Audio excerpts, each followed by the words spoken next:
almost always exclusively marketed to families, and most car reviews are only going to show you the top trim level.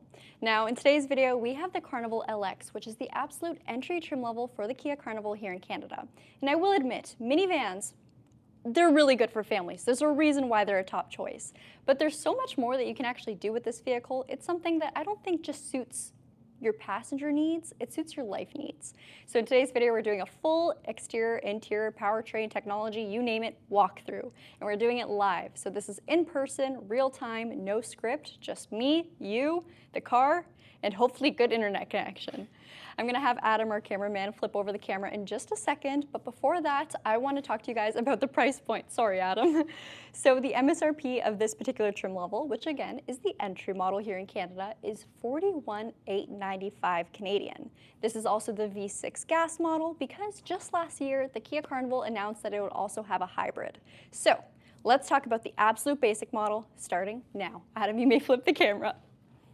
On the front end, we have a pretty flashy grille design, and our headlamps are already LEDs with an amber daytime running light. So style-wise, this isn't your average Dodge Grand Caravan. This thing looks good. It definitely stands out on the road, and a lot of our customers that have come into the dealership actually say it looks like an SUV until you see the doors open. It very much resembles the Kia Sorento. So style-wise, it's already looking quite good. You get a lot of satin chrome elements, and then in the grille itself, just a nice chrome too. So it's shiny, it's bright, and it looks good on this dark black paint. For your front bumper, we have ultrasonic parking sensors standard on this vehicle. So when you are maneuvering a vehicle like this, it's a little bit larger than your average family sedan. It's going to give you an audible alert to let you know when the front end and the back end is getting too close to any obstacles around you, whether that's a wall, another vehicle, or a pedestrian. Pretty handy. We also have radar-based smart cruise control and highway drive assist standard on this car. So Smart Cruise Control essentially allows you to set your cruise control speed and then set your following distance. If the car ahead of you starts to slow down or comes to a full and complete stop, so will your Kia Carnival. And then if you're on the highway, it'll know the speed limit of the highway that you're on automatically, as well as if there's any bends in the road, and will slow you down on those bends as needed. So it's got a lot of tech, all standard too. We'll talk powertrain next. I'm just going to pop the hood for you guys. But I want to start off by saying a couple personal things. I used to do car sales, and I was surprised at what kind of people bought the Carnival.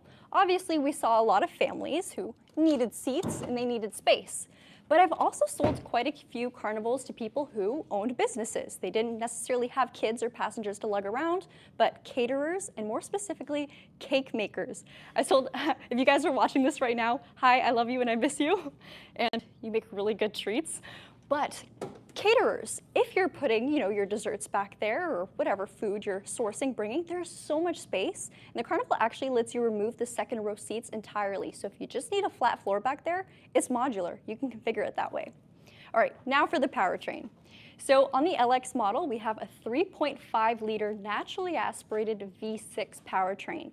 It produces 288 horsepower with 260 pound-feet of torque, and it's tied to an 8-speed regular automatic transmission. So nothing too fancy over here, nothing crazy, but we got smooth, reliable, linear V6 power. Great thing about this powertrain too, it has both MPI and GDI for its fuel delivery. So under low load, you'll have the benefit of MPI, which is multi-point injection. And then under heavy load, the GDI kicks in and shines without that carbon buildup. So a fantastic powertrain with a good power output, and we also have 3,500 pounds of towing capacity if you plan on pulling any trailers with it. Pretty good stats so far. I honestly am really impressed with this Kia Carnival, and I'll be honest, it's not our best-selling trim level, but it works for a lot of people, a lot of families, and they don't necessarily think that. They'll take a look at the brochure and say, oh, this looks really nice. What about the LX? The LX is really good too. Looks good on the outside, it's fantastic on the inside, so follow along because we will hop in there. Next we'll talk wheels. So they are a 17-inch alloy wheel in a black finish, so a nice gloss black. Don't mind the residue from the wash earlier today. Typically it looks a little bit better. And then for our tire, we have a 235/65 R17. It's a hand-cooked tire and it's an all-season tire. Now for the brakes on the Kia Carnival, they're going to be larger in the front, of course, and they're also vented disc brakes in the front with solid disc brakes in the rear. It's exclusively front-wheel drive here. There's no plans yet for an all-wheel drive configuration of the Carnival, but Front wheel drive, we have driven it in the winter. We've had test drive service loaners for the Carnival too. It's been very good, but we always recommend winter tires. Winter tires are great. All-wheel drive helps you get going, but all-wheel drive does not help you stop. Only winter tires do that. Also, I don't know if you guys hear that, but there's a lot of wind in Ontario right now, and it's actually really noisy. For the wheel arches, it is body color on the Sorrento Carnival LX, so the overall style of the car is very cohesive. There's not a lot of black plastic, which sort of cheapens the look of a car, so it's still very stylish. Your windshield may not look too fancy, but it actually is. It's an acoustic and laminated windshield, which essentially means we just have a film that's meant to overall quiet the cabin, less wind noise, less road noise. And it's also heated, so we have little burners throughout the glass that'll melt snow and ice off the windshield of your car. Speaking of melting snow and ice off your car, you do have Kia Connect standard in this vehicle, so from your phone you can pre-warm or pre-cool your cabin. You can turn on the heated windshield, turn on your heated mirrors, your defrost, everything, so that way when you hop into the car, it's all good and it's all ready. There's also a remote start built onto the key fob too, so all of that is standard equipment. Your mirrors are body color, and then on the actual mirror portion, we have blind spot detection integrated into the car. So if there's a vehicle in your left or right blind spots, it will illuminate to warn you and then give you an audible alert if you're actively signaling a lane change. For convenience, this is one of my favorite functions, we have proximity entry.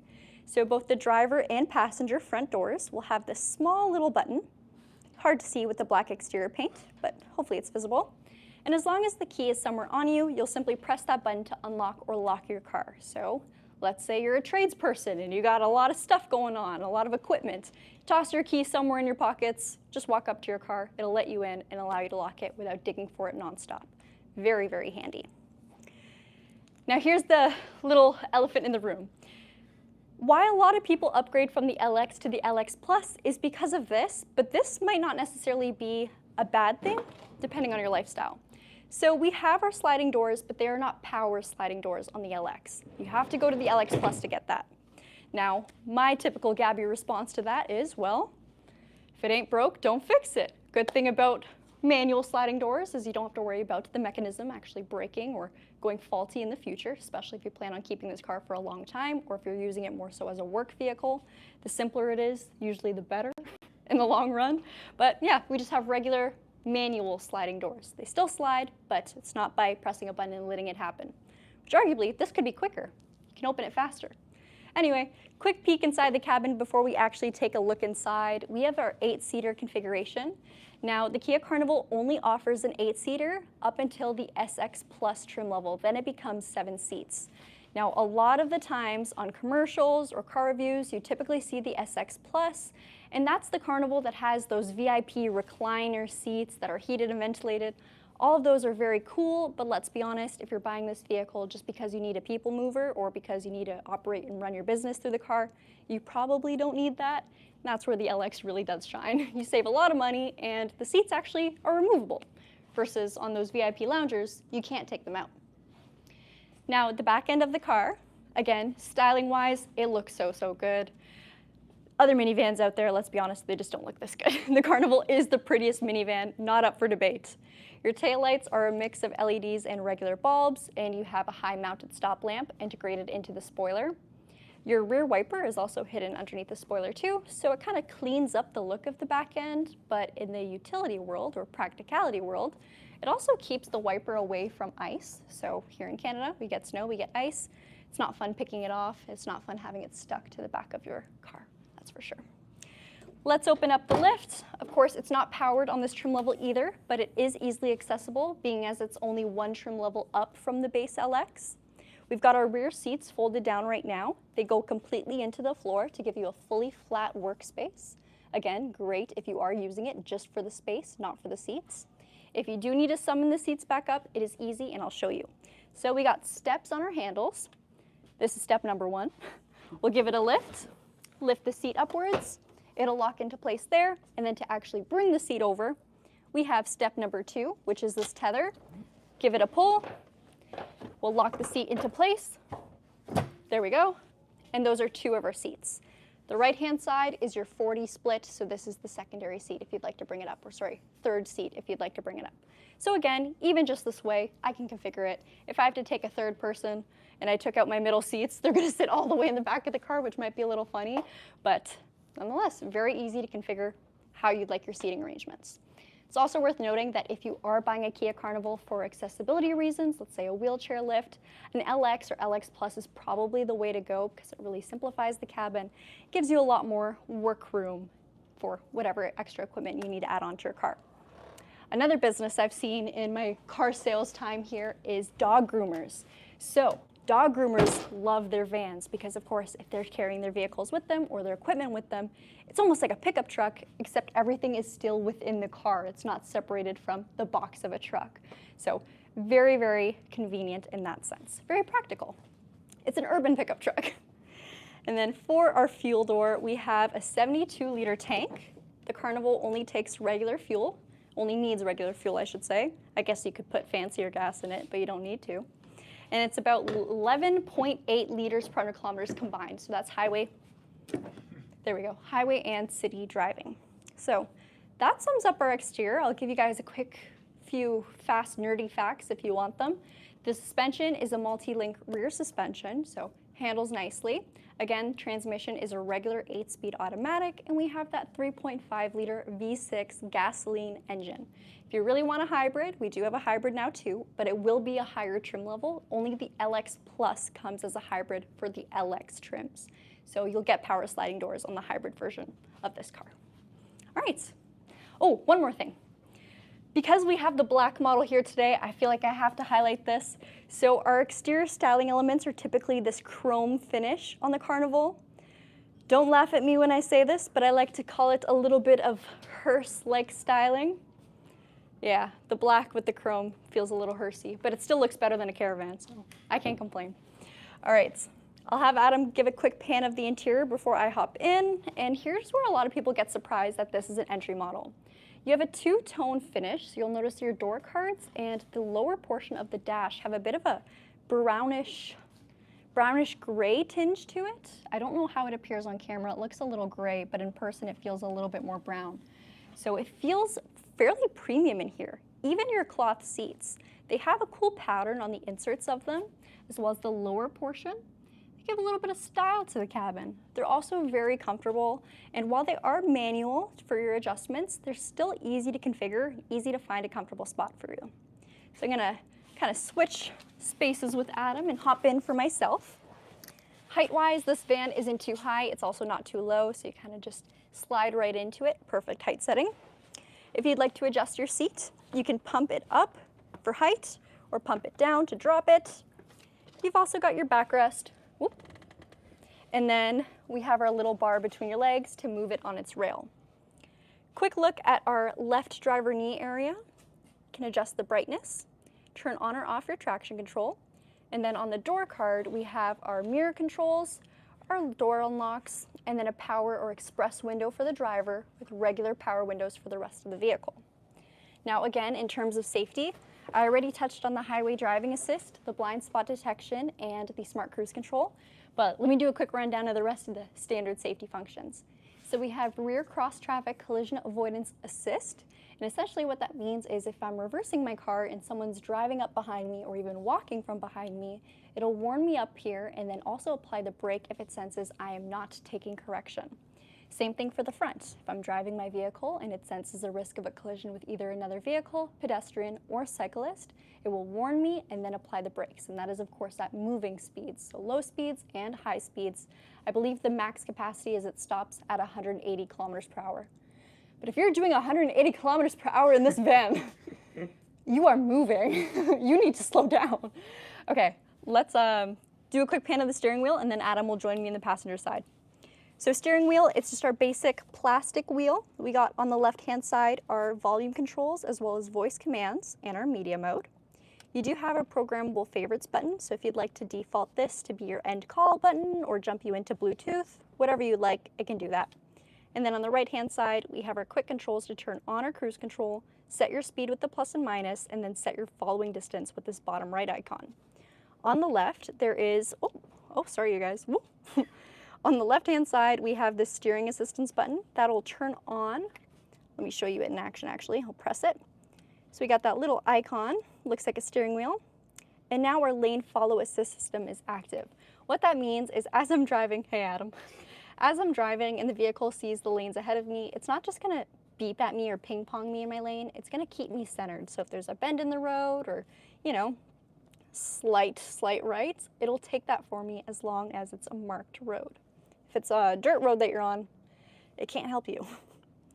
For our gauge cluster, it's not technically a fully digitized cluster. It's only this center section here that you can really change the view of, which I can do with this button here. I'll show you.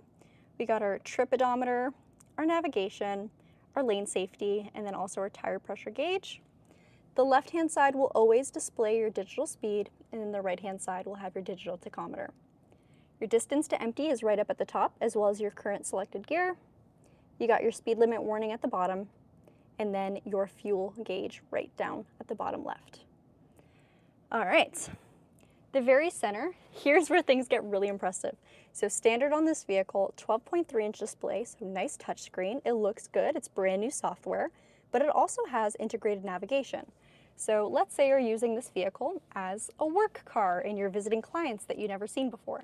If you have bad service or a dead phone, navigation's built into the car. Very, very handy, and that's also why we have our navigation-based smart cruise control and our highway driving assist. So great function to have in your vehicle, built-in standard.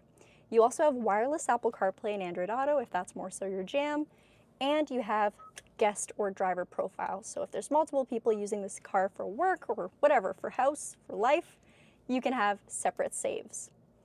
Pretty cool. The overall layout's very easy to understand too, and it's just like a cell phone in the way you can reconfigure it to make it a bit more user-friendly. Below that, we have our climate control. So while we do have vents, both in the front and in the rear, it is single zone climate control, so the driver or passenger up front will set the temperature. You'll set the directional controls, and the actual temperature gauge is here, sorry. This is the fan control, fan intensity. You can also flip this to be our media and navigation menu. So you can jump into your map by pressing map, and then all the other buttons do exactly as they say. So media, setup, and a programmable favorites button. For charging devices, we have two USB-Cs up at the front. The one on the left is for data transfer and connectivity. Sorry, data transfer and charging. The one on the right is simply for charging. There's also a 12-volt inverter. Let me give it a harder push. There we go. And a pretty large storage pocket in the center. Your gear shift is a regular lever style, so park, reverse, neutral, drive, and then you can tip it over to the left if you'd like to upshift or downshift. Sorry, that was awkward to film and do. We got our drive mode select here, which of course, sport mode, get the kids to soccer practice on time, smart mode, eco mode, and normal mode, and that will change your gears as well as your throttle response. Parking brake is here, it's electronic, and then we also have auto holds, our parking sensors, and our park view camera. So this vehicle already comes with a very, very high quality backup camera standard, and then of course the front and rear parking sensors. Regular rear view mirror, overhead lighting, regular bulbs, and then our Kia services, so our emergency as well as our roadside assistance. Adam, I might hold the camera for now just to quickly show the passenger seat. Sorry, I kind of took over your job. We'll walk across the front end. I'll highlight the radar plate again, right underneath the Brantford Kia plate frames. If you're looking for a Carnival LX, Brantford Kia is the place to get it. I just so happen to work there, and I can say it's pretty cool over here. Okay, for your passenger seat, we do not have a height adjustment, but we do have our backrest. And then of course you can move it on its rail.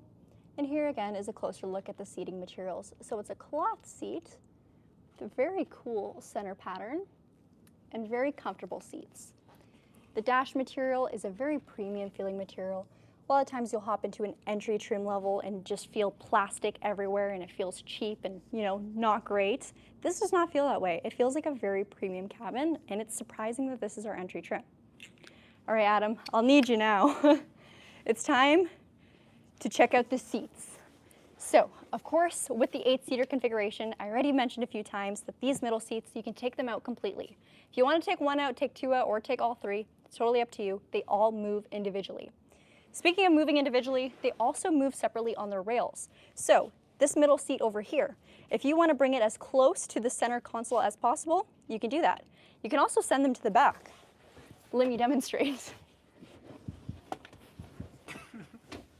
If your kids are fighting or whatever, you can kind of separate them, which is pretty cool. Instead of a 3-row, you can make kind of like a, 4-row? Yeah, 4-row. That's the max. But pretty handy.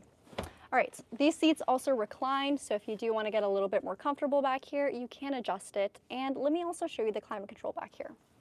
So if your rear passengers, or maybe dogs, if you're a pet groomer or pet sitter, they can set, maybe the dogs can't, but your passengers can, set the temperature here, set the direction, and then set the fan intensity. All of the fans are located on the ceiling too, so you know that the temperature or the climate control is actually going to them and not necessarily their knees, like some other cars that position them only over here. If it's people that are sitting back here, they have cup holders and a little phone slot, as well as USB-Cs, storage pocket, both leather and mesh. Then there's also a 12-volt inverter mounted on the back of the center console. It's very hard for me to get the angle in filming, but there we go, a little shelf for more storage. And everything is repeated on the passenger side too, so no one's gonna fight over the better seat. They both get the same amenities. All right, Adam, I'm going to give you the camera again, and I'm gonna hop in the back, but I'm probably not gonna do it in the most efficient way because why would we do that? First, let me bring the seat back up and also show you that it knocks down. So if you need to separate kids that are fighting, here's a little tabletop surface. You can color, you can eat. You also have 2 more cup holders now and 2 phone slots. Very handy. Some people choose to remove the seat entirely to create a captain's chair walkthrough, so you have kind of a hallway to get to the rear seats. Again, totally up to you. Some people would even just remove one of the side-facing seats to walk right into the back. If you don't want to do all that, do not worry. To get into the 3rd row, you got this little lever here. This little lever. And then, where's our handle? There it is. You can pull it. Most people would not be doing it from in here, this side. You'll do it from the door, but that's how you do it. But you're okay, right? Yeah, I'm good. I feel like I just had like a chiropractor appointment. Okay, so to get into the 3rd row, that is your alleyway or your passageway. I'm sitting in the smallest seat right now, which is small. You definitely want to put your smallest passenger back here. I've got a lot of room. Lots of space if no one's beside me, lots of headroom. You still have access to the rear vents, the ventilation, and then we do have cup holders and some storage back here too. So check that out on both sides, it's repeated. Of course, if no one was sitting in front of me and this was face down, I do have a little hard surface. I could even kick my feet up if I so wanted to. As far as legroom goes, it really depends on how generous the people in front of you are feeling. I have this seat fairly far back, and you can see there's so much legroom for the 2nd row, and there's still a ton of space for me as a passenger behind. So my knees are nowhere near touching. It's again me with the freakishly long fingers, but we've got a lot of space. So it is a very, very spacious 3rd row, 2nd row, and let's be honest, front row. Now, I want to ask you guys, whoever's watching live, what do you use a minivan for, or what would you use a minivan for? I know for me, every time I pick up something on Facebook Marketplace, I usually end up doing it in my truck, and then it ends up raining. And then I think, wow, this is so inconvenient. I thought having a truck was supposed to be helpful. I really wish I had a minivan in those moments. It's a pickup truck, but concealed. I know, again, a lot of our customers have either been in the food business and they're doing deliveries, or maybe even rideshare drivers. If you get an Uber XL, you know, a lot more seats, maybe more business. So there's so many different lifestyles or life types that fit van life, but it's always, always marketed to families. Tell me what you guys think you would do if you had a van. And if it's loaded up with all your kids, then hey, that's something you can do. It can do all of that. All right, let us have a look at the chat and see what you guys are saying. This is a bit of a fun video. Okay. Gabby's next ride to add to the fleet, Chrysler Magic Wagon. Don't think it'll be a Chrysler product, but if I were to get a van, it would absolutely have to be the Kia Carnival. I think all the other ones are so ugly, you guys. Unless it was like a Westphalia van or something. That's cool.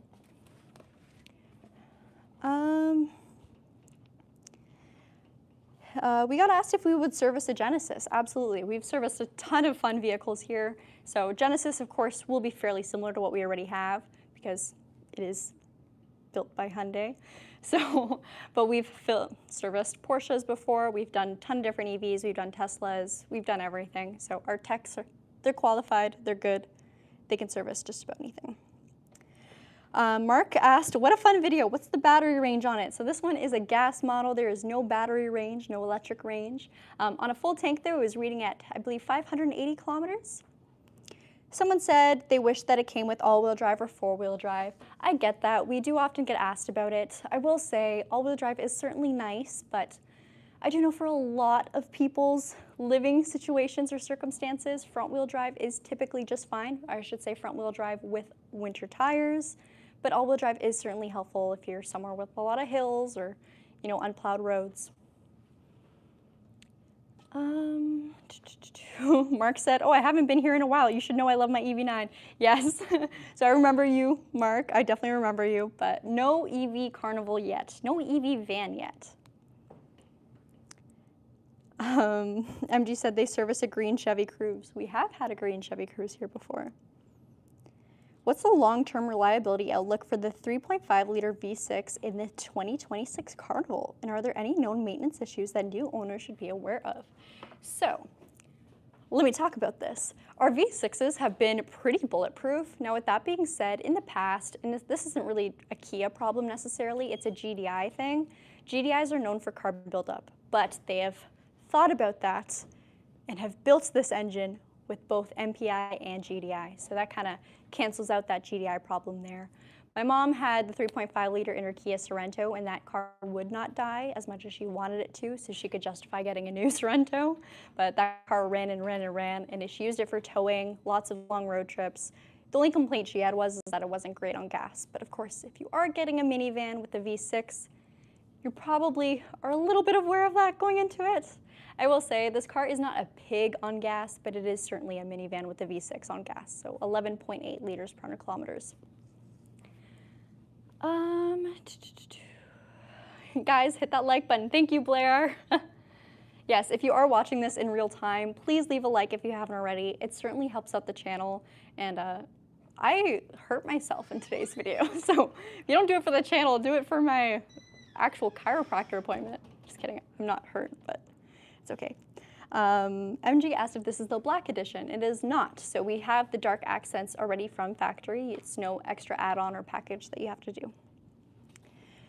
Cesar Ruiz said, van for a twin bed inside, road trip. Another great thing you could certainly do with a van. If you're someone who likes to camp a lot, car camping, right in the van, no problem.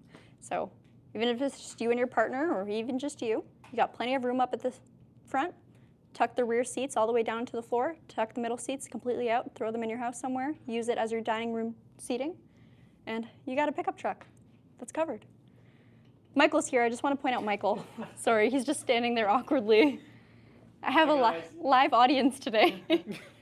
Guys, I'm nervous. All right, we'll probably end off today's video. So thank you guys so much for watching.